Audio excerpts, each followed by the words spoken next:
अस्सलामुअलैकुम viewers, welcome to exploring पांडा। तो आज का हमारा डिस्कशन का टॉपिक है सेंट्रीफ्यूगेशन। ठीक है, तो सेंट्रीफ्यूगेशन वाले टॉपिक में हम सबसे पहले इसकी डेफिनेशन देखेंगे, उसके बाद हम इसकी टाइप्स देखेंगे, फिर उसके बाद हम इसका प्रिंसिपल, प्रोसीजर और फिर एडवांटेज देखेंगे। ठीक है, तो वन बाय वन हम इन तमाम पॉइंट्स को क्लियर करेंगे। तो सबसे पहले हमारे पास है डेफिनेशन इसकी। तो डेफिनेशन में हम सबसे पहले क्या देखते हैं कि सेंट्रीफ्यूगेशन एक ऐसा प्रोसेस है जिसके अंदर क्या किया जाता है, मिक्सचर को, एक मिक्सचर है सब्सटेंस का, उसको स्पिन किया जाता है हाई स्पीड के ऊपर। ठीक है ना, ताकि उसके कंपोनेंट्स को सेपरेट किया जा सके।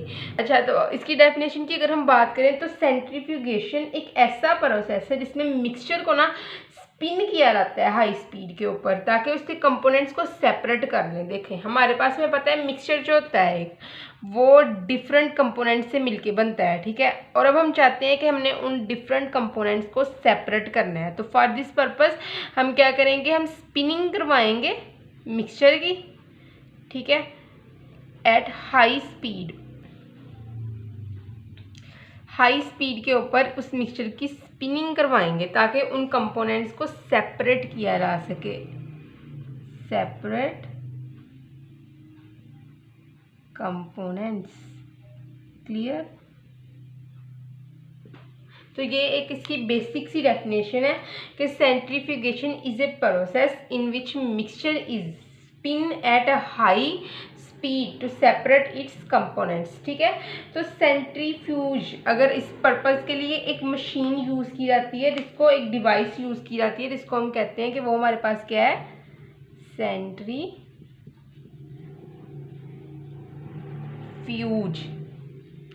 तो सेंट्रीफ्यूज एक ऐसी डिवाइस है जिसको यूज़ किया जा सकता है सॉलिड पार्टिकल्स की सेडिमेंटेशन के लिए। ठीक है ना, it is a device used for the sedimentation of A solid particle. एक सस्पेंशन के अंदर ना सॉलिड पार्टिकल हमारे पास मौजूद है, अब उसकी क्या करवानी है, सेडिमेंटेशन करवानी है। तो उसके लिए हमारे पास जो मशीन होती है वो होती है centrifuge. It is a machine used for the sedimentation of solid particles in suspension। Suspension के अंदर सेडिमेंटेशन करवाई जाएगी सॉलिड पार्टिकल्स की। ठीक है, तो ठीक है, तो मुख्तलिफ टाइप्स होती हैं सेंट्रीफ्यूज मशीन की।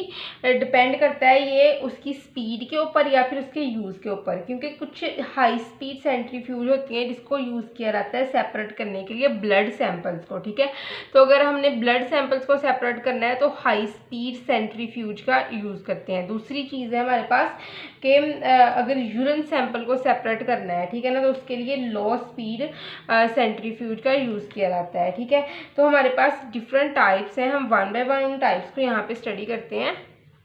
सेंट्रीफ्यूज की टाइप्स हैं। ठीक है, तो सबसे पहले हमारे पास है ऑर्डिनरी सेंट्रीफ्यूज।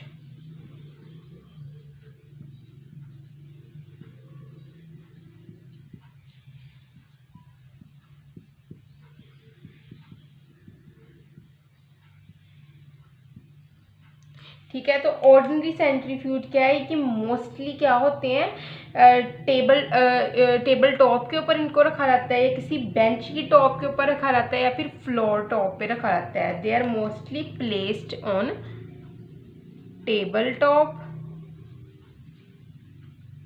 बेंच टॉप और फ्लोर टॉप। ठीक है, तो जो स्पीड होती है ना ऑर्डिनरी सेंट्रीफ्यूज की, ये होती है 2000 to 5000 RPM। ठीक है, RPM इसकी स्पीड होती है। इसको यूज़ किया जाता है for the separation of the precipitate. ठीक है ना, सीरम के प्रेसिपिटेट में को या फिर सस्पेंडेड पार्टिकल्स जो यूरिन के अंदर पाए जाते हैं, उनको सेपरेट करने के लिए इसको मोस्टली यूज़ किया जाता है। These are used for the separation of the precipitate in a serum and suspended particles. Mostly use किया जाता है सस्पेंडेड पार्टिकल्स इन यूरिन और अदर बॉडी फ्लूइड और किसी और बॉडी फ्लूइड के अंदर सस्पेंडेड पार्टिकल्स को सेपरेट करने के लिए भी इसको यूज़ किया जा सकता है। ठीक है, तो नेक्स्ट है हमारे पास हाई स्पीड सेंट्रीफ्यूज।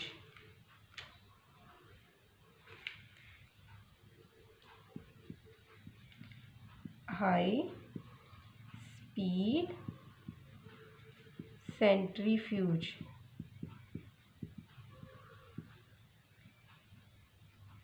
ठीक है, तो हाई स्पीड सेंट्रीफ्यूज के अंदर हम क्या देखते हैं कि ये स्पीड अटेन कर सकते हैं 10,000 टू 20,000।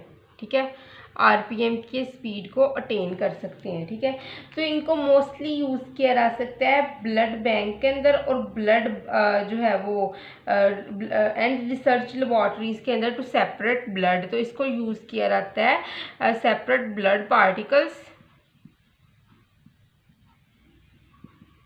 Blood particles. तो कहाँ पे फिर यूज़ किया जा सकता है इसको? Blood bank and research laboratories के अंदर यूज़ किया जाता है हाई स्पीड सेंट्रीफ्यूज को। ठीक है, क्लियर।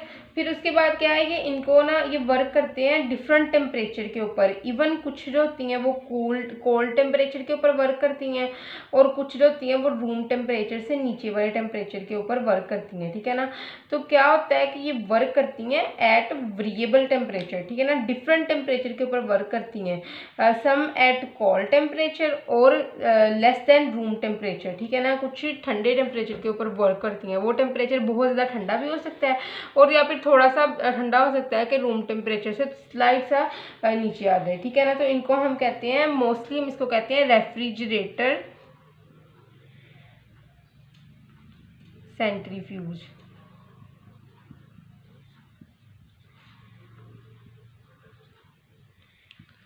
रेफ्रिजरेटर सेंट्रीफ्यूज इनको कहा जाता है। ठीक है, तो नेक्स्ट अब हम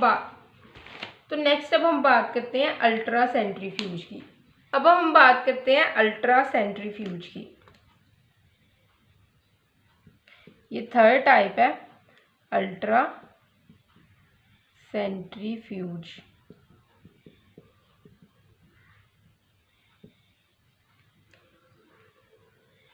ठीक है, तो अल्ट्रा सेंट्रीफ्यूज के अंदर हम क्या देखते हैं कि ये अटेन कर सकते हैं स्पीड ऑफ 70,000 टू 90,000 आरपीएम की।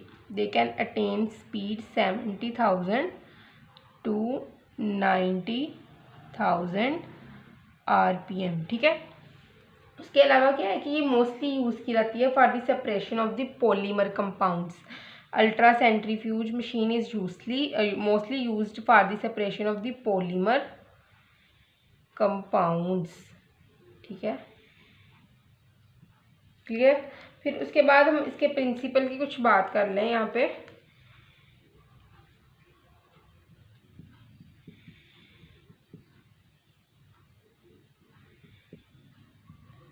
तो क्या होता है कि एक बॉडी जो मूव कर रही है सर्कुलर मोशन में, हमें पता है कि एक बॉडी जो सर्कल में मूव कर रही है सर्कुलर मोशन में, तो उसके पास जो वेलोसिटी होगी वो कौन सी होगी? एंगुलर वेलोसिटी होगी, जिसको हम ओमेगा से डिनोट करते हैं। ठीक है, और यहाँ पे जो फोर्स लग रही होगी वो सेंट्रीफ्यूगल फोर्स लग रही होगी। ठीक है, इसको हम FC से करते हैं डिनोट। ठीक है, तो ये होता है कि ये हेल्प करता है throwing the heavier particles to the outside of the body. Body से बाहर की तरफ हैवियर पार्टिकल मूव करता को थ्रो करना शुरू कर देती हैं। देखें, अब हमारे पास ना यहाँ पे एक बॉडी है, ये रेड कलर से मैं मार्क करती हूँ उसको, ये है। ठीक है, तो इसके अंदर ये जो ब्लू कलर से मैंने मार्क किए हैं ये है पार्टिकल्स इस बॉडी के। क्लियर। तो अब क्या होता है, ये बॉडी ना मूव कर रही है एक सर्कुलर मोशन में, जिसको हम कहते हैं कि ये एंगुलर वेलोसिटी है इस बॉडी की, ठीक है। और यहाँ पे जो फोर्स लग रही है ना इस बॉडी के ऊपर इस मोशन में, उसको हम कहते हैं कि वो हमारे पास सेंट्रीफ्यूगल फोर्स है। तो जब ये मूव करती है ना, तो ये मूवमेंट जो होती है ये हेल्प करती है कि ये जो पार्टिकल्स है ना ब्लू कलर वाले हैवियर पार्टिकल्स, इनको बाहर की तरफ की बॉडी थ्रो कर दे। कि जिस तरह अभी यहाँ पे जब ये आई है तो इसने मोस्ट ऑफ द पार्टिकल्स जो हैं ये बाहर की तरफ थ्रो कर दिए हैं, और कुछ कुछ जो है ब्लू पार्टिकल रह गए हैं, बाकी हैवियर पार्टिकल थे, इसने इनको बाहर की तरफ थ्रो करना शुरू कर दिया है, ठीक है। तो इसको हम डोनेट करते हैं F = ओमेगा स्क्वायर R, ठीक है। तो F जो है ये फोर्स है, ओमेगा जो है ये हमें पता है कि ये एंगुलर वेलोसिटी है, ठीक है, इस बॉडी जो ये इसके ऊपर लग रही है इस बॉडी के ऊपर। फिर उसके बाद क्या है कि R जो है ये रेडियस होता है रेवोल्यूशन का, ठीक है ना, मतलब कि कितने रेडियस से ये रिवॉल्व कर रही है, ठीक है। तो जो सेंट्रीफ्यूगल फोर्स होता है ये डिपेंड करती है रेडियस ऑफ द रेवोल्यूशन के ऊपर, ठीक है। और उसके अलावा ये सेंट्रीफ्यूगल फोर्स डिपेंड करती है इस ओमेगा के ऊपर, मतलब कि दोनों चीज़ों के ऊपर सेंट्रीफ्यूगल फोर्स डिपेंड करती है, ठीक है ना।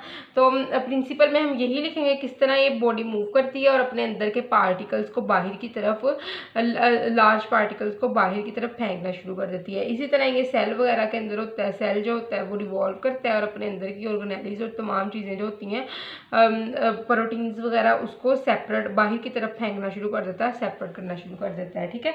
तो नेक्स्ट अब हम बात करते हैं इसके प्रोसीजर की। प्रिंसिपल की हमने यहाँ पे बात कर ली है, ठीक है। तो यहाँ पे बात होगी प्रोसीजर।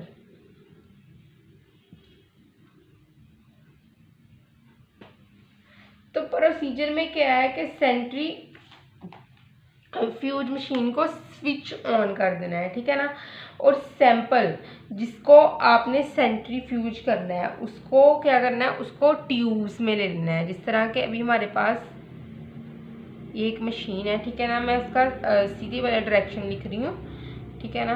तो उसके अंदर क्या होता है कि सैंपल्स को ना यहाँ पे ट्यूब्स बनी हुई हैं, एक ट्यूब, दूसरी ट्यूब, तीसरी और चौथी, ठीक है। तो मशीन को पहले स्विच ऑन कर देना है, ठीक है। और जो सैंपल्स हैं उनको इनकी मशीन के अंदर जो ट्यूब्स हैं जिनको हम कहते हैं, ये हमारे पास सेंट्रीफ्यूगल ट्यूब्स हैं, इसके अंदर हमने सैंपल को ले लेना है, ठीक है। फिर उसके बाद क्या है कि जो ट्यूब्स है ना ये एक दूसरे के आमने सामने रखनी चाहिए, ये दो इस तरह, ठीक है, ऑपोजिट डायरेक्शन में रखनी चाहिए ताकि बैलेंस मेंटेन रहे सेंट्रीफ्यूज का, ठीक है। और बाद में क्या करना है, उसके ऊपर ढक्कन होगा सेंट्रीफ्यूज के ऊपर, उसको ढक्कन से इसको क्लोज कर देना है, ठीक है। ये क्लोज हो गई है अब, ठीक है। तो उसके बाद क्या है कि जब स्पीड जो होती है ना उसको आहिस्ता आहिस्ता इंक्रीज़ करना है, स्लोली यहाँ इसकी स्पीड को बढ़ाना है, ठीक है। और उसके बाद जब ये रिक्वायर्ड स्पीड के ऊपर स्पीड पे पहुंच जाए तो ये एक टाइम आ जाएगा सेंट्रीफ्यूगेशन का टाइम जिसको हम कहते हैं, ठीक है। और वो टाइम फिक्स्ड टाइम होगा, ठीक है। पहले आहिस्ता आहिस्ता ये रिवॉल्व करेगी और फिर बहुत ज़्यादा तेज़ी से रिवॉल्व करेगी, और एक फिक्स्ड टाइम होगा जहाँ पे सेंट्रीफ्यूगेशन होनी है, ठीक है ना, कंपोनेंट्स से सेपरेट होना है। फिर उसके बाद क्या है कि जब सेंट्रीफ्यूज का टाइम जो होगा वो गुजर जाएगा तो ये क्या होगा, ये आहिस्ता आहिस्ता रुकना शुरू हो जाएगी। जब ये कम्प्लीटली स्टॉप हो जाएगी ना तो लिड को जो ऊपर इसके ढक्कन है इसको इस तरह हटा दिया जाएगा, खोल दिया जाएगा, ठीक है। और उसके बाद सैंपल को उससे बाहर निकाल लिया जाएगा। अब कुछ अभी प्रोसीजर की हमने क्या बात की कि सेंट्रीफ्यूज मशीन ली, उसके अंदर ट्यूब्स रखी, आमने सामने रखी, आहिस्ता आहिस्ता से मशीन ने मूव करना शुरू कर दिया, फिर बहुत स्पीड से मूव करना शुरू कर दिया और एक स्पेसिफिक टाइम पे आगे सेंट्रीफ्यूगेशन हुई तो उसके ऊपर जो ढक्कन दिया था पहले वो ढक्कन हटा लिया गया और इसको कंपोनेंट्स को सेपरेट कर लिया गया, ठीक है। उसके बाद हम बात करते हैं कुछ प्रिकॉशन की। प्रिकॉशंस, ठीक है। तो हमारे पास कुछ प्रिकॉशंस हैं यहाँ पे। Centrifuge should be placed on a rubber mat. एक जो सेंट्रीफ्यूज मशीन है उसको रबड़ मैट के ऊपर रखा जाए, ठीक है। क्यों?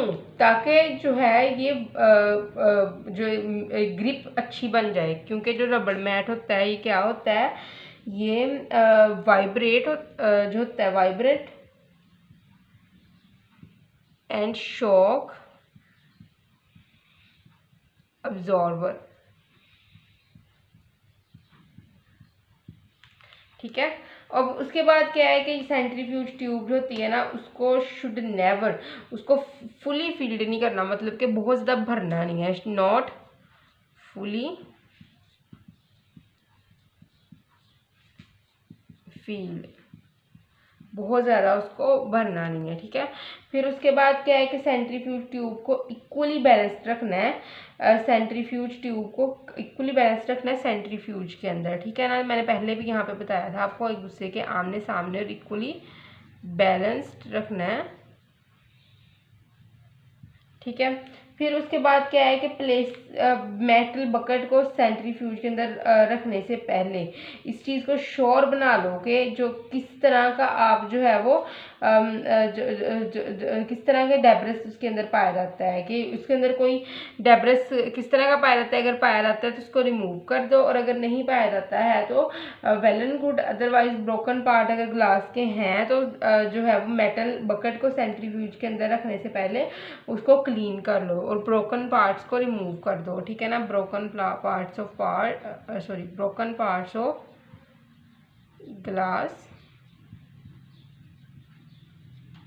रिमूव्ड।